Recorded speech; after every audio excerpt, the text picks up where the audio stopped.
Now on Nightcast, fatal shooting. We have more information tonight on the fatal officer-involved shooting.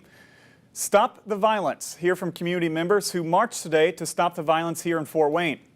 Living on the streets. In a special report, we share the story of one woman who completely turned her life around after living on the streets of Fort Wayne.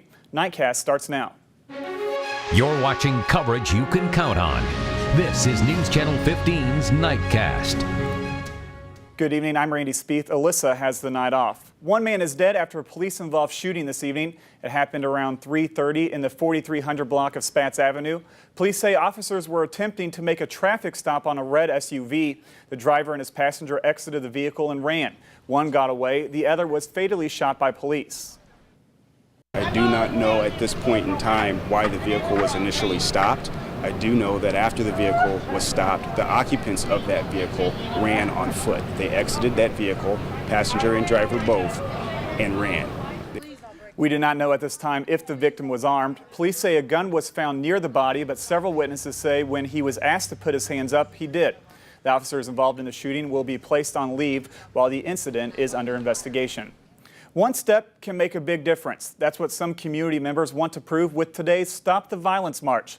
News Channel 15's Aaron Rodgers was at the rally earlier today and talked to people about their concerns. The message was really quite simple. They want people to put down the guns and find something else productive to do, like picking up a book. There ain't no knowledge in guns. But it's a lifestyle it seems many are still choosing in Fort Wayne. Violence ain't the answer to everything in life. Sometimes it's sitting down talking and being grown about the situation. It's other options like that more than 100 people like Daryl Wilson want to offer. I'd rather do something than to do nothing. So the NAACP held a Pick Up a Book, Not a Gun, Stop the Violence march. The group marched a mile down Anthony from Pontiac to McKinney. People here say the path walked today was inspired by some prominent people who also marched to stop the violence.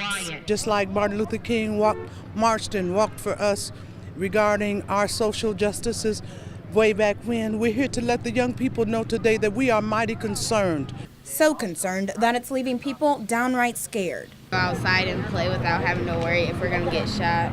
A worry a 10-year-old shouldn't have.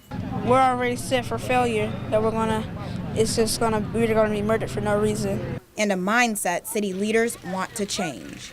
And I think part of this effort today is to get folks together to say we're going to take our city back.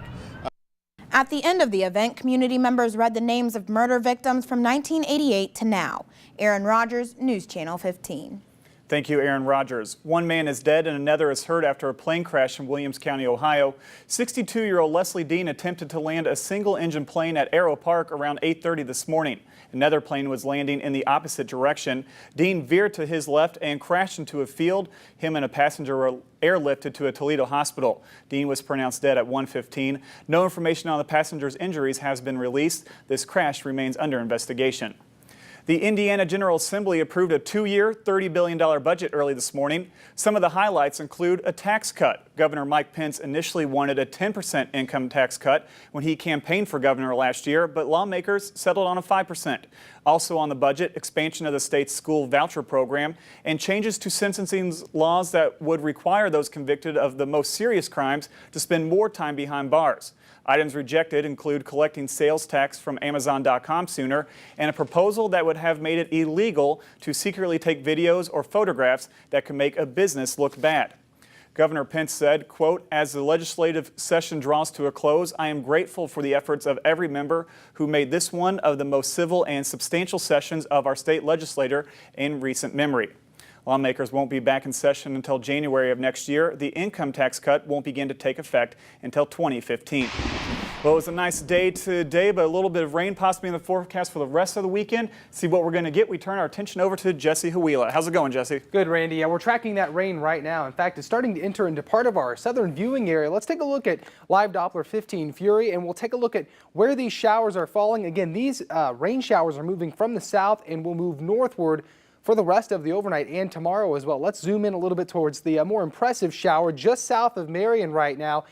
Some of this may not be reaching the ground. I tell you what, here in northeastern Indiana, the air is relatively dry. In fact, humidity is just starting to creep up as the dew points creep into the mid-40s. They've been stuck in the mid-30s all day, so we're starting to juice up the atmosphere, if you will, and we'll go a little farther north towards Wabash and just south of Largo. Some light showers starting to pop up, but there are more on the way, and those come in for your day tomorrow. In fact, we'll have scattered showers throughout the day tomorrow. We'll let you know when those arrive, how long they last, and how much rain you can expect coming up in a bit.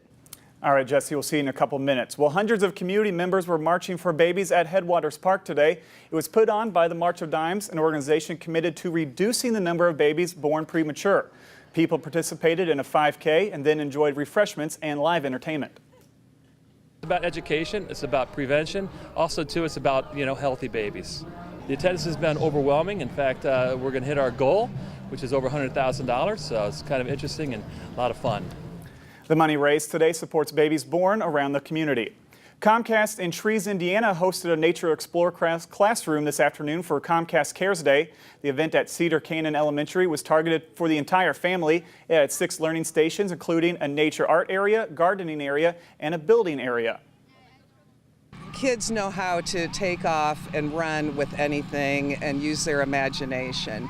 And actually the adults have enjoyed it too. I think they enjoy being a kid when they're out here. The Nature Explorer classroom will be open to the public during non-school hours. Coming up, News Channel 15's Tara Brantley sits down with the woman who turned her life around after being homeless and addicted to drugs. That story when your #1 week in news continues. Imagine you're 25, addicted to crack cocaine, and homeless. Tonight, a Fort Wayne woman who was in that exact situation tells how she changed her life. She spoke exclusively with News Channel 15's Tara Brantley in part 2 of a special report, Living on the Streets. Yes, I walk down through these alleys. Former homeless crack addict Anita Waller spent 6 years living on the streets and staying with friends and relatives. I didn't have a place to call home. I just was here and there. Did you ever fear for your life? Yes, I did. Yes, I did. Right now people are shouting at us. I know. Did you deal with that all the time when you were living on the streets? No, not really, no. Okay. No, because I was never, in front of other people's houses. I was always hiding or secluded in alleys and things like that. After having her 3rd child born on the bathroom floor of a friend's house, Anita and her newborn were taken to a hospital. And we both tested positive for cocaine. And at that time, a woman from the Child Protective Services came into my room at the hospital and told me that they were removing my other children. And that there was a program that I could go to, which was called AWAC, Addicted Women and Children's Program. That was a 90-day program. I completed that successfully, and then my after-treatment plan goal was to go to a halfway house. That halfway house was Genesis, a shelter located in the heart of the neighborhood where she grew up, near Pontiac and Gay Streets. Typically, we serve about 300 people per year. This is where the women quarters were. Anita lived at the Genesis house with both men and women from all walks of life. Bunk bed here, and bunk bed here. So this place is where your life began? Began. Exactly. Again. They received help getting their lives back on track. We believe that in life, we all have points and times when we come and need a new Genesis. We need a new beginning. And so that's what we really focus upon, and the biblical connection is there with reason. It took Anita 15 months of living here at the Genesis house to start rebuilding what 6 years of homelessness had destroyed. She landed a job, stayed clean, and eventually regained custody of her children. Then tragedy struck. For my daughter, she passed.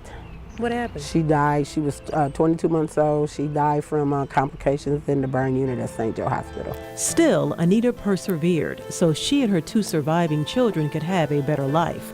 That was almost 20 years ago.